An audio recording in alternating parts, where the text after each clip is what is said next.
Don't expect a single dollar of this estate, you idiot. My lawyer's going to bury you in court." My father's voice slammed across the probate courtroom so hard that even the clerk behind the desk stopped typing. A few people gasped softly. Someone in the back muttered, "Jesus Christ." I didn't react. At 78 years old, Richard Carter still knew how to command a room.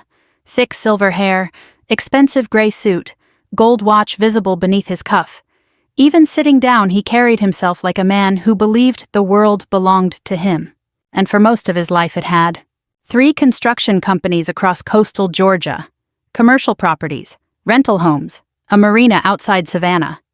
More money than anybody in our family ever thought possible back when my grandfather was fixing shrimp boats for cash.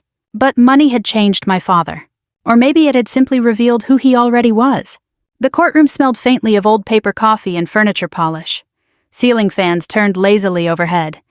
Outside the tall windows, rain tapped against the glass. My younger brother Daniel sat behind my father with his arms folded, pretending not to enjoy the humiliation. My sister Linda stared down at her lap, avoiding eye contact completely. I stood alone at the petitioner's table, just the way they wanted it. My father pointed at me with a trembling finger. "She abandoned this family 20 years ago," he snapped at the judge. "Now she shows up wanting a payout? Absolutely not." The judge, an older woman named Harriet Coleman, adjusted her glasses calmly. "Mr. Carter," she said, "you will lower your voice in my courtroom." My father leaned back, furious but silent. Beside him sat his attorney, Robert Hensley. The moment I saw him earlier that morning, I recognized him instantly, despite the extra wrinkles and thinning hair. Robert still had the same sharp jawline, same careful posture, same habit of folding his hands together before speaking. For the first 15 minutes of the hearing, he hadn't looked directly at me once. That told me everything. He already knew who I was. I slowly turned toward him now. "Robert," I said quietly. His eyes finally lifted. The room suddenly felt very small. "Do you remember me?" For a second, nobody moved. Then all the color drained from his face. His mouth opened slightly. "Wait," he whispered. My father frowned. Robert stared at me like he'd seen a ghost. "Ma'am," he said carefully, "you were Navy JAG." The courtroom went silent. Even the rain outside seemed quieter somehow. My father looked between us, confused. What the hell is he talking about? I kept my eyes on Robert.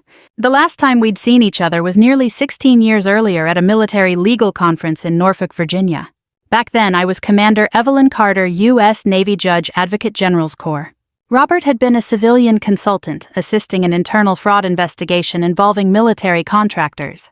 A messy case. The kind powerful people wanted buried. I helped expose it anyway. Robert never forgot. Apparently neither had I. Judge Coleman leaned forward slightly. "Mr. Hensley," she asked, "is there an issue?" Robert swallowed hard.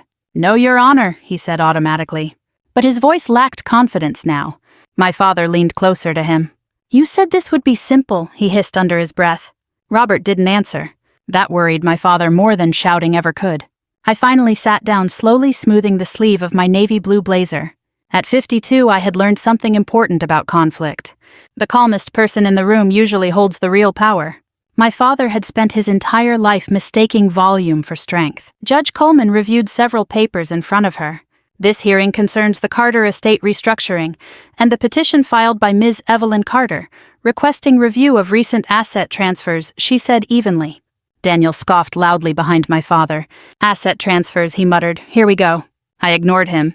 The truth was, I hadn't returned to Savannah for money. Not really. I came back because something smelled wrong. 3 weeks earlier, an old family friend named Margaret Lewis called me unexpectedly in Norfolk. Margaret had worked as my mother's church friend for over 30 years. She sounded nervous on the phone.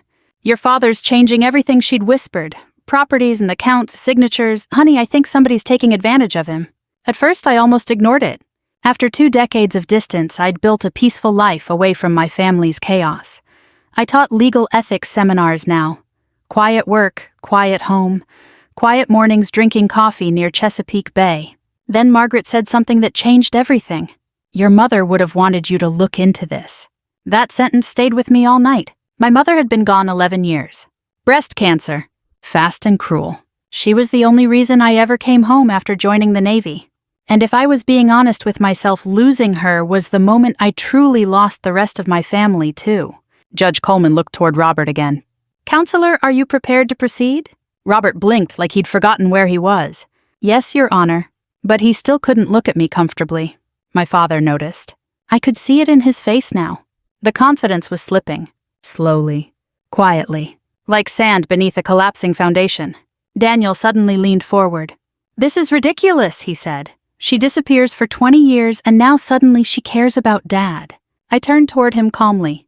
"You transferred 6 properties in 14 months, I said." Daniel's face tightened instantly. "That's business." "Into shell companies." "So what?" "While Dad was under medical supervision." My father slammed his palm against the table. "That's enough." Judge Coleman raised her voice sharply. "One more outburst and I'll clear this courtroom." Silence returned. Robert rubbed his forehead. For the first time since I walked in that morning, he finally spoke directly to my father instead of around him. "Richard," he said quietly, "there are some things we may need to discuss privately." My father stared at him in disbelief. "What things?" Robert hesitated. That hesitation changed the entire room. Because powerful attorneys don't hesitate unless danger is real. My father's confidence began draining from his face the same way color had drained from Robert's earlier. I knew that look. Fear. Not fear of losing money. Fear of losing control. Judge Coleman announced a short recess. The moment her gavel struck, conversations exploded across the courtroom. People whispered. Daniel stood abruptly. Linda still wouldn't look at me. My father grabbed Robert's arm aggressively. "What's going on?" he demanded. Robert glanced toward me one more time. Then he quietly said words that made my father go completely still. "She's not here for the money." And suddenly, for the first time in 22 years, my father looked afraid of me. When the courtroom emptied for recess, I stepped into the hallway and stood beside one of the tall windows overlooking Reynolds Street.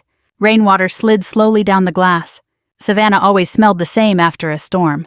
Wet pavement, salt air drifting in from the river, magnolia trees soaked dark beneath gray skies. For a moment, I forgot I was standing inside a courthouse preparing to fight my own family. Then I heard my father yelling down the hallway. "She's bluffing," he snapped. "That's all this is." Daniel answered in a lower voice I couldn't fully hear. Robert said nothing. That silence told me more than words ever could. I folded my hands together and looked outside. At my age, people expect anger to cool down with time. Sometimes it does. Sometimes it hardens instead. I hadn't spoken to my father for almost 4 years before Margaret called me.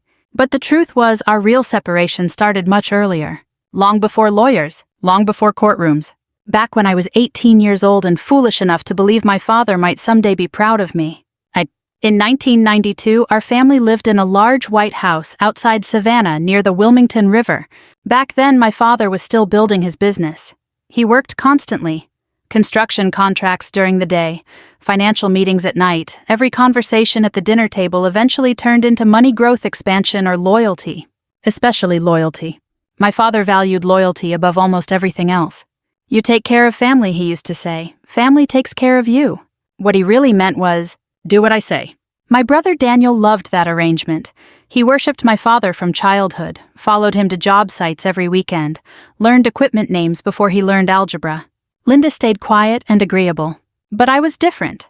I loved books, history, debate, structure, rules. And somewhere around 16 years old, I started realizing something dangerous. I didn't want my father's life. I wanted my own. The summer after graduation, I sat at our kitchen table staring at Navy recruitment papers, while my mother washed dishes quietly beside me. "You really want this?" she asked softly. "I do." "You know your father's going to fight you." "I know." My mother dried her hand slowly. "She'd make a good officer," she murmured mostly to herself. I smiled. "You really think so?" She looked at me then with tired but gentle eyes. "Evelyn, you were never meant to stay small." That conversation stayed with me my entire life, especially after she died. My father came home an hour later carrying rolled blueprints beneath his arm. He immediately noticed the paperwork. "What's this?" I answered carefully. "I'm joining the Navy." The room went completely still. My father stared at me like I'd announced I was moving to the moon. "You're what?" "I already spoke with a recruiter." "You're not joining the military." "I already signed preliminary papers." His face turned red almost instantly. "For God's sake, Evelyn," why he demanded. "You're smart. You could go to law school here in Georgia. You could help build this family." "I don't want construction contracts." "You don't even know what you want." "Yes, I do." He laughed once cold and sharp. "The military," he said. "That's a waste of a smart woman." My mother quietly said, "Richard, But he ignored her. "You know what happens in the military," he continued. "People bark orders at you for 20 years, then throw you away." I looked him directly in the eye. At least I'd earned my place. The second those words left my mouth, I knew I'd crossed a line. My father stepped closer. "What's that supposed to mean?" "It means I don't want everything handed to me. I built this family from nothing. And now you think you own everybody in it." My mother whispered my name nervously, but neither of us stopped. My father pointed toward the door. "If you walk out of this house chasing some fantasy, don't expect to come crawling back later." I still remember the silence after that. The old kitchen clock ticking, the hum of the refrigerator, my mother quietly crying beside the sink. I left 3 weeks later. The morning I departed for training, my father didn't come outside to say goodbye. Only my mother did. She hugged me so tightly I could barely breathe. "You call me whenever you can," she whispered.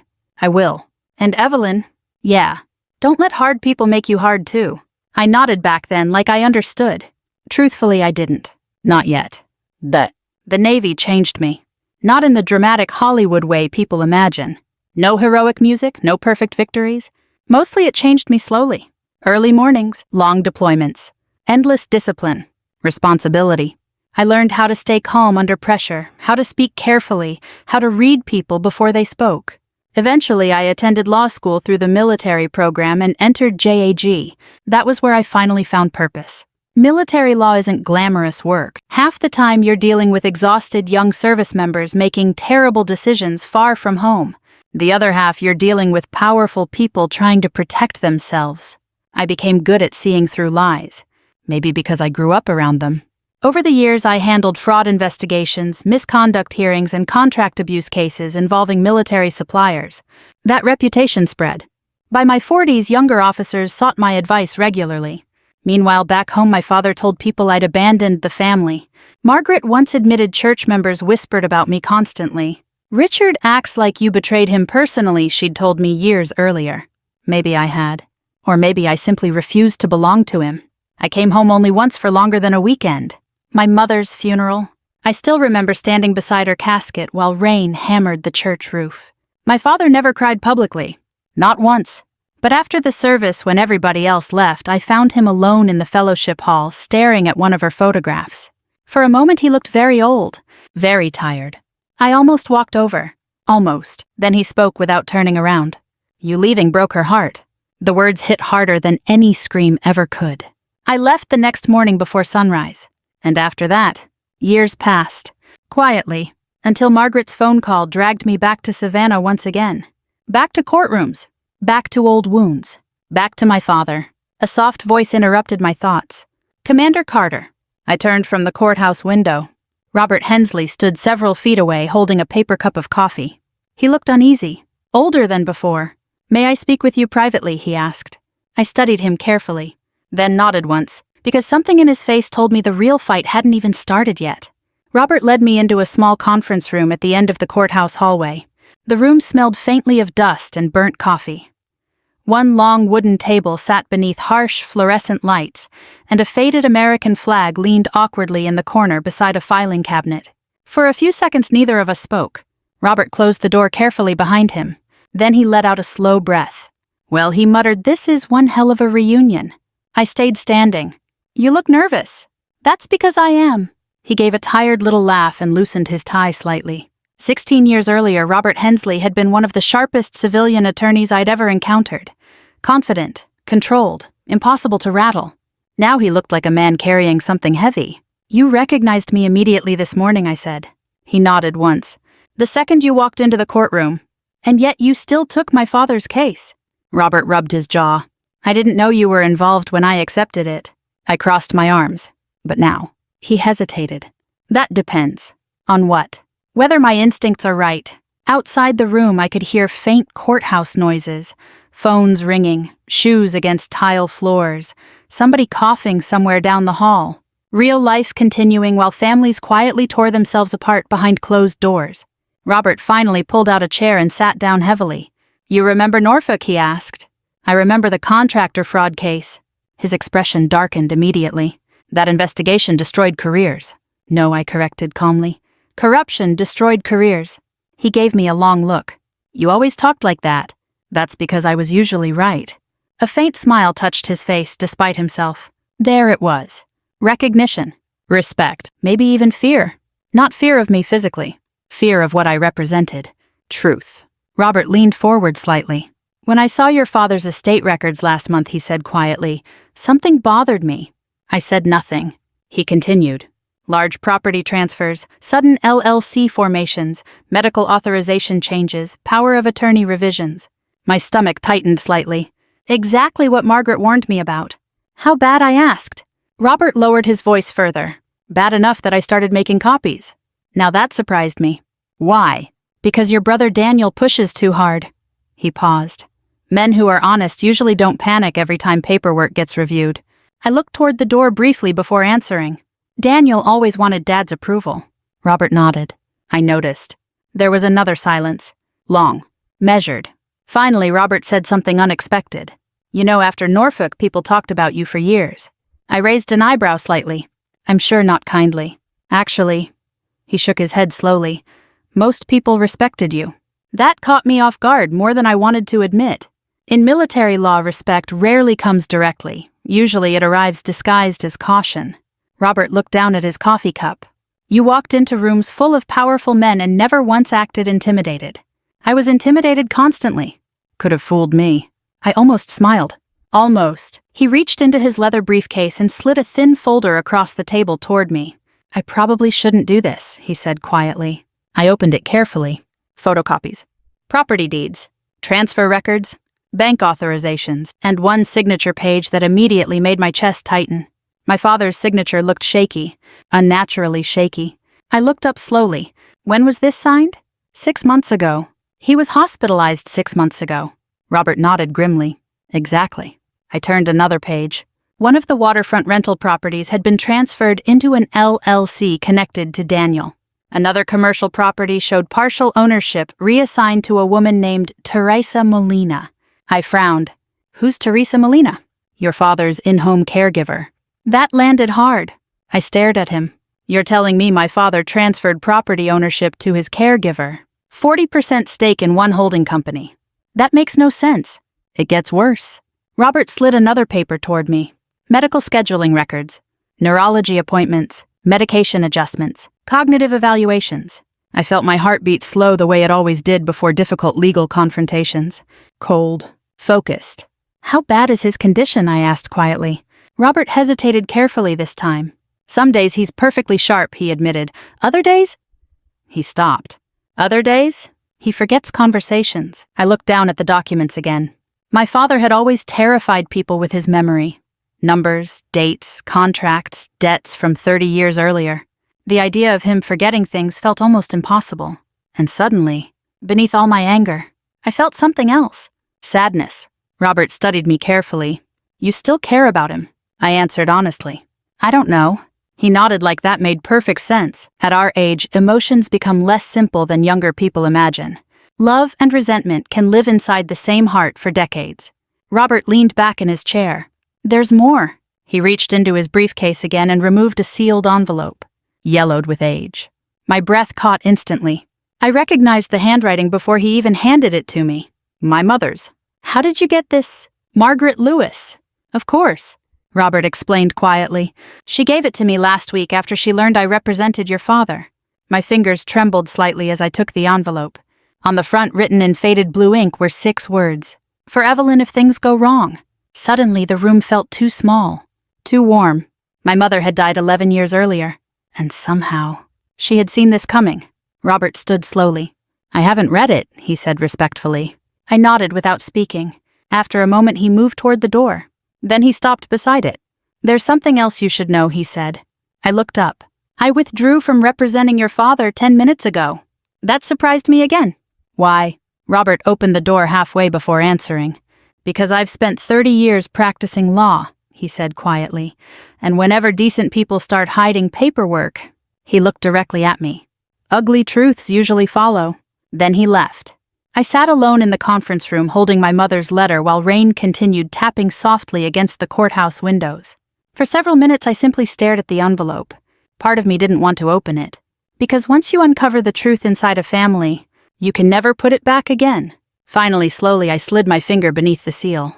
Inside was a single folded page. My mother's handwriting looked shaky but careful. I unfolded the paper, and the very first sentence made my stomach drop. "If you are reading this, Evelyn, someone in this family has betrayed your father." I read my mother's letter 3 times before I could fully process it. The paper trembled slightly in my hands. Not because I was afraid, because hearing my mother's voice again, even through faded handwriting, felt like reopening a wound I had spent 11 years trying to survive. Her letter was short, very short, but every sentence carried weight. "Richard trusts too easily when it comes to family, especially Daniel. Please don't let anger blind you, Evelyn. Your father has many faults, but he does love his children in the only way he knows how." And then the final line, "Watch the paperwork." That line stayed in my head long after I folded the letter carefully and slipped it into my purse. Watch the paperwork. That was exactly what I intended to do. Court resumed briefly that afternoon, but Judge Coleman postponed the main hearing for another week after Robert officially withdrew from the case. The entire courtroom buzzed with speculation. My father looked furious. Daniel looked nervous. And nervous men make mistakes. As people filtered toward the exits, my father finally approached me directly for the first time all day. He stopped a few feet away, close enough for me to smell his cologne. The same brand he'd worn my entire life. "You think you're clever?" he asked quietly. His voice had changed. Less explosive now. More dangerous. I met his stare calmly. "No," I said, "I think something's wrong." "There's nothing wrong except you coming back here stirring up trouble. You transferred property to a caregiver." His jaw tightened instantly. "That was my decision." "Was it?" His eyes flashed with anger. Then, before he could answer, Daniel stepped between us. "She's trying to manipulate you," he snapped at my father. "That's what she does." I looked at my brother carefully. At 50 years old, Daniel still carried himself like a teenager desperate for approval. Expensive watch, expensive boots, permanent chip on his shoulder. Some people grow older without ever truly growing up.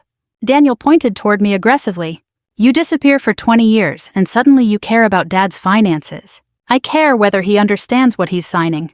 He understands perfectly. Then why are you panicking?" That hit him harder than I expected.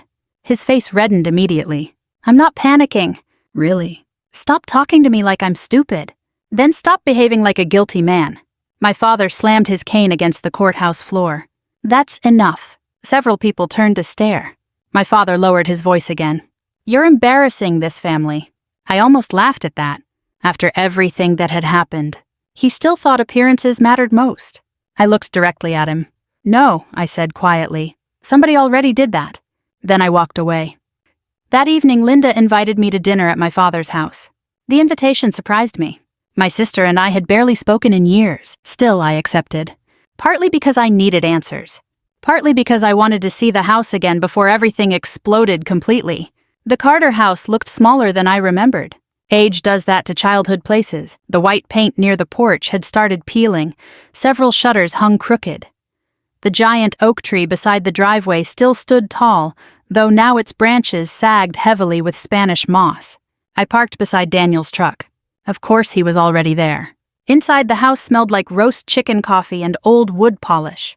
Memory hit me hard the second I walked through the front door. For one dangerous moment, I almost expected my mother to appear from the kitchen drying her hands on a towel. Instead, Linda greeted me awkwardly. "You came. You invited me." She nodded nervously. Linda had always hated conflict. As children, she survived our family by staying invisible. We sat around the dining room table 30 minutes later. My father at the head, Daniel beside him, Linda across from me. The tension felt thick enough to touch. Nobody spoke much at first. Silverware scraped plates. Ice clinked softly inside water glasses. Finally, Daniel broke the silence. "So what exactly do you want, Evelyn?" There it was, straight to the point. I set down my fork carefully. "The truth," he scoffed. "No, you want revenge." That too, I admitted calmly. Linda looked startled by my honesty. My father stared at me coldly.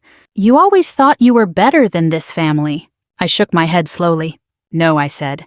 "I just wanted a life that belonged to me." "You abandoned your mother." That landed like a punch. Even after all these years, he still knew exactly where to cut. I answered quietly. "I called her every week." "You left her here alone." "I left because staying here was suffocating me." Daniel leaned back in his chair. "There she goes, blaming Dad for everything." I ignored him and looked directly at my father. "Did you know Daniel transferred waterfront properties into shell companies?" The room froze instantly. Daniel slammed his hand onto the table. Jesus Christ. Linda looked between us anxiously. My father frowned. What shell companies? Daniel answered too quickly. Tax planning. I watched my father carefully then. Really watched him. The confusion in his face looked genuine. Not staged. Not manipulated. Genuine. And suddenly I realized something terrifying. He truly might not know everything happening around him. Daniel kept talking rapidly. It's standard business structuring. Ask any accountant. I looked at my father. Did you personally review every transfer document? Yes. When? What? The waterfront transfers. When did you review them? My father hesitated. Just briefly. But long enough. Daniel jumped in immediately. Dad doesn't need to answer interrogations at dinner. I leaned forward slightly. Why are you so afraid of questions? I'm sick of your attitude. And I'm sick of lies. My father suddenly gripped the edge of the table hard. His breathing changed. Sharp. Uneven. Linda stood immediately. Dad? For one frightening moment I thought he might collapse. I moved beside him instinctively.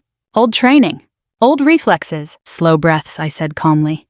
Daniel grabbed my arm angrily. Don't touch him. I pulled free instantly. He needs to sit back. Stay away from him. My father looked disoriented now. Sweat gathered near his forehead. Linda rushed for his medication while I steadied his chair carefully. It's okay, I told him quietly. Just breathe. For a moment.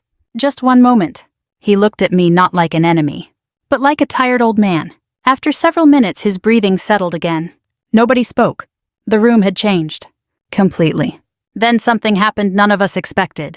From the hallway outside the dining room, we heard voices. Daniel's voice earlier that afternoon. Recorded. Muffled but clear enough. My father frowned.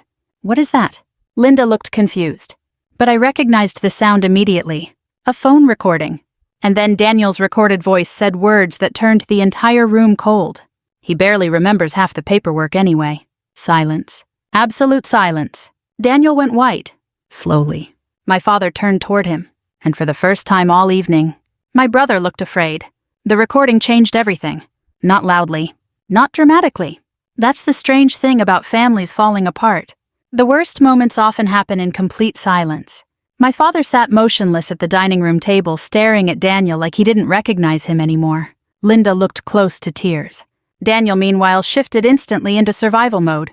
That recording's out of context, he snapped. You don't even know what conversation that came from. I looked toward him calmly. Then explain it. I was talking about stress. Dad forgets things sometimes because he's overwhelmed. My father finally spoke. You recorded me? Daniel blinked rapidly. No, Dad, listen. You recorded private conversations in my house. It wasn't like that. The anger in my father's face slowly faded into something worse. Disappointment. At his age, disappointment carries more weight than rage ever could. Linda quietly admitted the truth a few moments later. She had recorded the conversation accidentally while trying to save voicemail instructions from Daniel about caregiving schedules. The phone had remained recording in her purse. Nobody planned to hear Daniel say those words. Sometimes truth exposes itself without permission. Dinner ended shortly afterward. My father retreated upstairs without another word. Daniel stormed outside furious. Linda sat alone at the kitchen table, staring into space while I helped clear dishes in silence. Finally, she spoke softly. I think he's been controlling everything for years. I stopped drying a plate. You knew. I suspected. That's not the same thing. Tears filled her eyes immediately. You don't understand what it's like staying here, she whispered. Every day somebody's angry. Every day somebody's manipulating somebody else. I leaned against the counter quietly. Because honestly, I did understand. More than she realized. Linda looked at me carefully. Did you ever hate us for staying? The question caught me off guard. I answered honestly. Number. Then after a pause, I hated that nobody protected Mom. Linda broke down crying after that. Not loudly. Just years of exhaustion finally leaking out all at once. And for the first time in decades, I stopped seeing my sister as part of the problem. She was surviving it too. 3 days later, the final hearing began. Savannah Probate Court was more crowded this time. Word had spread. Family estate battles involving wealthy people always attracted attention in smaller southern cities, especially when rumors of fraud entered the picture. I arrived early wearing a charcoal gray suit and carrying 2 organized binders beneath my arm. Old habits from Navy litigation days. Preparation calms nerves. My father entered 10 minutes later with a new attorney named Carl Whitmore.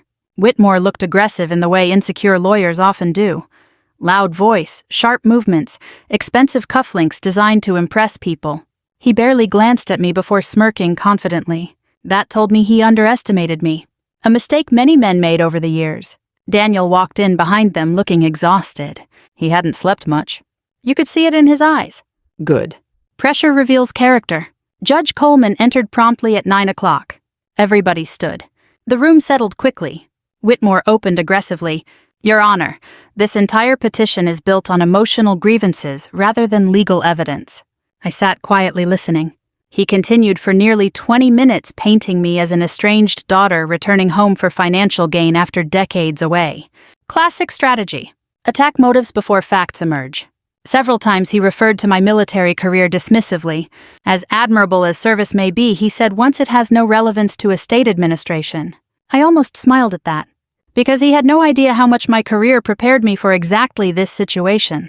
When he finally finished, Judge Coleman looked toward me. Ms. Carter. I stood slowly. The courtroom became very quiet.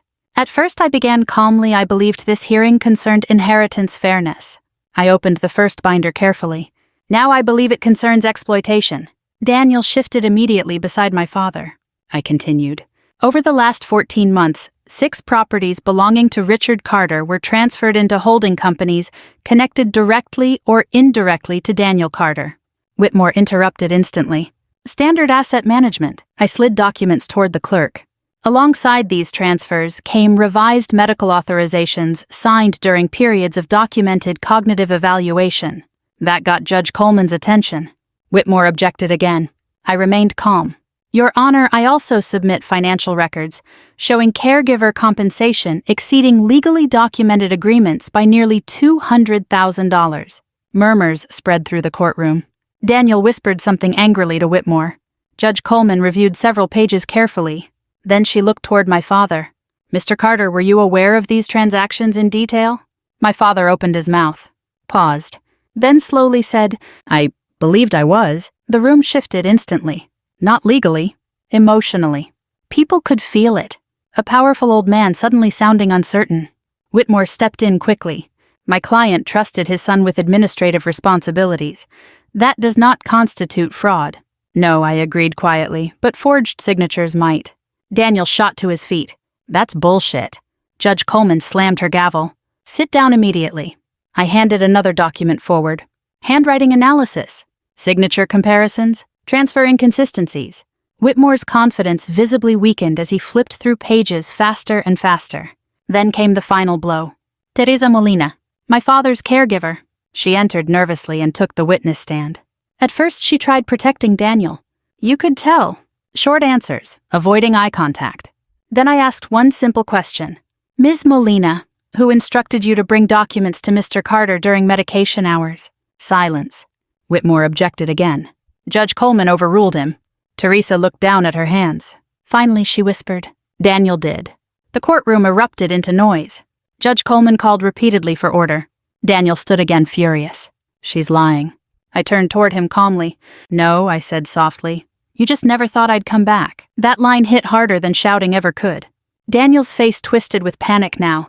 Real panic. Not anger anymore. Fear. Pure fear. My father stared at him in disbelief. And suddenly I saw something heartbreaking. Richard Carter, the man who dominated every room his entire life, finally realizing his own son had manipulated him. Not for weeks. For years. Judge Coleman reviewed the final evidence silently. Then I removed one last item from my binder. My mother's letter. I would like permission to read a statement written by Eleanor Carter before her death, Whitmore objected weakly. Judge Coleman allowed it. My hand stayed steady as I unfolded the paper. But my voice nearly broke anyway, because hearing my mother again after all these years still hurt. I read slowly. Richard trusts family more than he trusts himself now. Please protect him from anyone who mistakes his love for weakness. The courtroom went completely silent. My father lowered his head, and to my shock, I saw tears falling onto his hands. After the hearing ended, nobody spoke to each other right away. The courtroom emptied slowly beneath low murmurs and uncomfortable silence. Judge Coleman ordered a temporary freeze on all disputed estate transfers pending a formal investigation. Daniel's attorney requested additional time. Teresa Molina left crying. Reporters near the courthouse entrance waited hopefully for drama that never came. At our age, public scenes become exhausting. Nobody wins them. My father remained seated long after everyone else stood. He looked smaller somehow. Not physically. Spiritually. Like a man finally seeing the full cost of his own blindness. Daniel tried approaching him once outside the courtroom. "Dad, listen to me. Not now." That was all my father said. But the coldness in his voice stunned even Daniel. For most of our lives, my brother had survived on our father's approval the way some people survive on oxygen. And now suddenly, that approval was gone. Daniel looked toward me with open hatred. "This is what you wanted." "No," I answered quietly. "This is what you created." He shook his head bitterly. "You always thought you were better than us." I almost responded. Almost defended myself. But after 52 years, I'd learned something important. People only hear truth when they're ready for it. And Daniel wasn't ready. Not yet. He walked away without another word. I watched him disappear into the rain outside the courthouse shoulders, tense hands shoved into his coat pockets, like an angry little boy pretending to be a man. Then Linda approached me carefully. "Dad wants to see you tonight." I looked at her. Alone. That evening I drove back to the family house just after sunset. The rain had finally stopped. Wet streets reflected yellow porch lights and passing headlights across quiet Savannah neighborhoods. Everything looked softer after rain. Even painful places. My father sat alone on the back porch when I arrived. One lamp glowed beside him near an untouched glass of iced tea. The old wooden swing creaked gently beneath his weight. For a second, seeing him there reminded me painfully of childhood summers when he still laughed easily, before money hardened him, before pride swallowed everything. He didn't look up immediately when I stepped outside. "You still walk quietly," he said. "Military habit."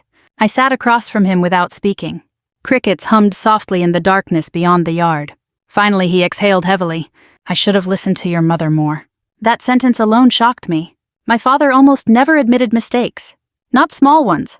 Certainly not life-sized ones. I stayed quiet, letting him speak at his own pace. Old men who spent decades controlling conversations don't surrender words easily.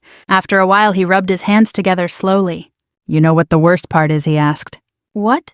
I think some part of me already knew. His voice sounded tired. Not angry anymore, just tired. I knew Daniel pushed too hard, he admitted. I knew things felt off sometimes. He swallowed hard. But admitting that would have meant admitting I was getting weak. "You're getting older," I said gently. "That's not the same thing." "No," I agreed quietly, "it isn't." He stared out toward the dark backyard. "When your mother got sick," he paused. "I spent every day terrified." That caught me off guard. My father never spoke openly about fear. I thought if I controlled everything tightly enough, he continued, maybe I could stop life from falling apart. His eyes finally met mine. But life falls apart anyway. There it was. The truth beneath all his anger all these years. Fear. Not hatred. Fear. Fear of losing control. Fear of losing family. Fear of becoming unnecessary. I leaned back slowly in my chair. "For what it's worth," I said, "Mom never blamed you." His face tightened painfully. "I blamed myself enough for both of us." Silence settled again. Soft. Heavy. Somewhere nearby a dog barked in the distance. Then my father surprised me again. "I was proud of you," he said quietly. I looked at him carefully. "What?" "The Navy." He gave a weak shake of his head. I just didn't know how to say it. 22 years. 22 years I'd waited to hear those words. And somehow now that they finally arrived, they didn't feel victorious. Just sad. My father rubbed his eyes tiredly. "When people in town talked about you," he admitted, "I always pretended not to care." He gave a faint bitter smile. "But every time somebody mentioned Commander Carter," he paused. I listened.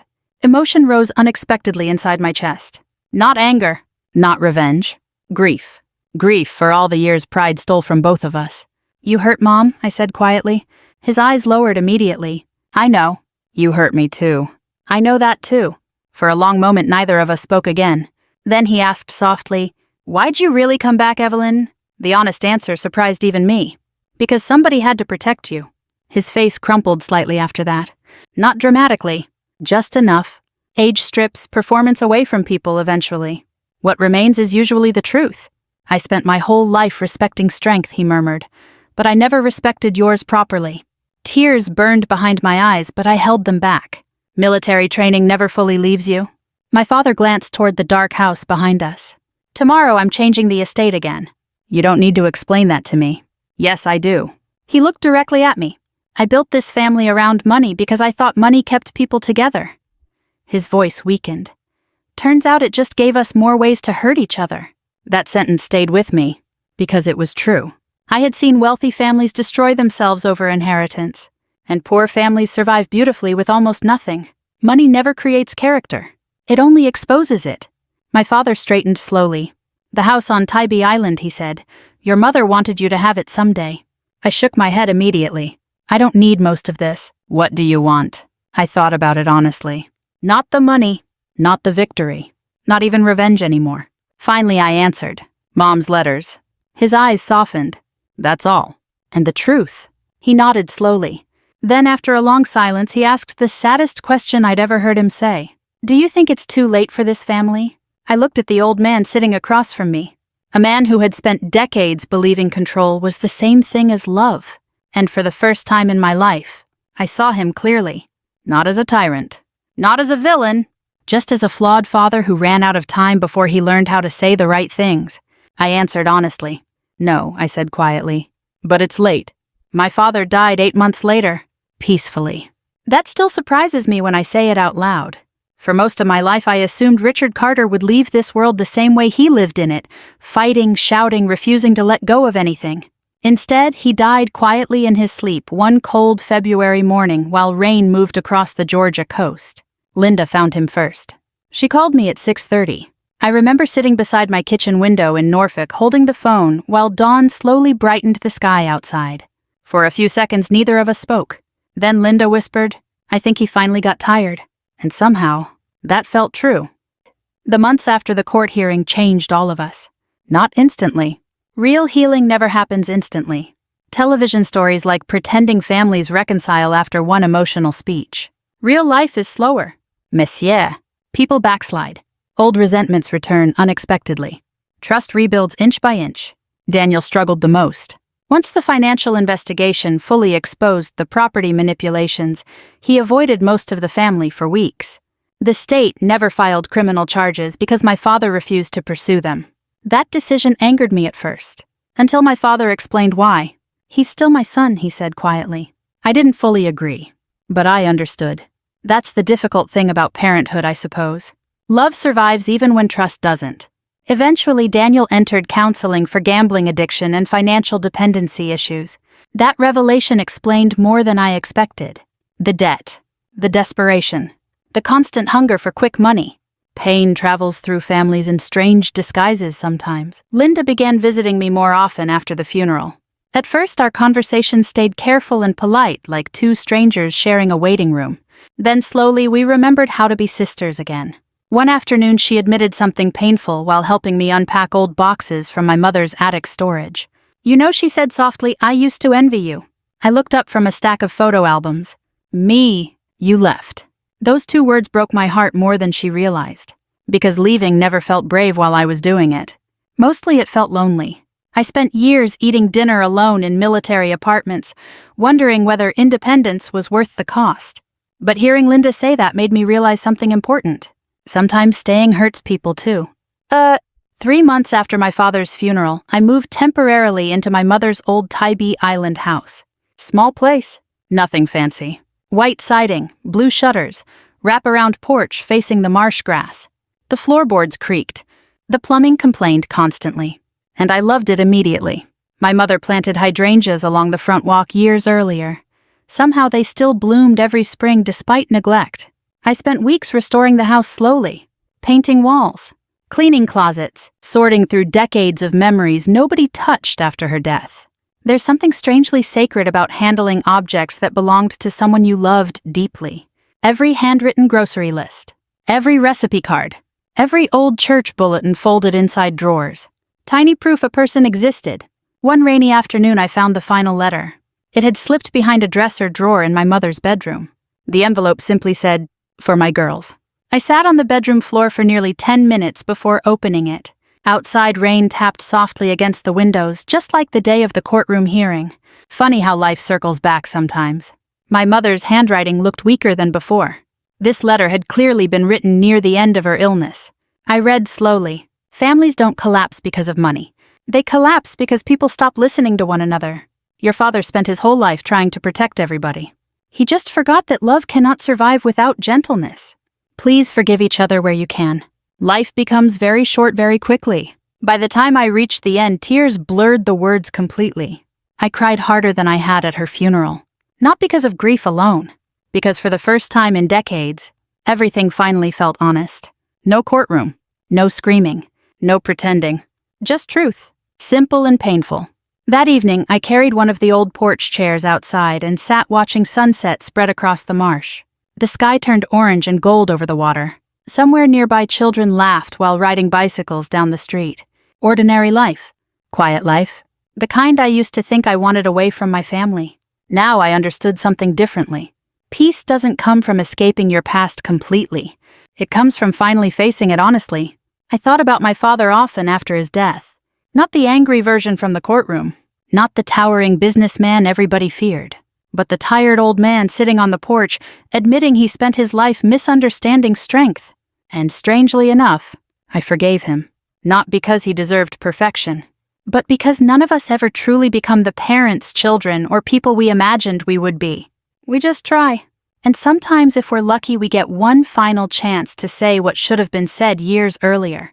Before time runs out, I still keep my mother's letters in the living room drawer beside my favorite chair. Some evenings I reread them while listening to rain move across the coast. And every time I remember the lesson this whole painful journey taught me, money reveals people, but forgiveness restores them. If this story touched you in some way, if it reminded you of someone you lost, someone you still need to forgive, or maybe someone you should call before it's too late, I hope you'll carry that feeling with you tonight. And if you believe stories like this matter, stories about family, regret, truth, and second chances, then stay with us for the next one. Because sometimes hearing another person's story helps us heal parts of our own.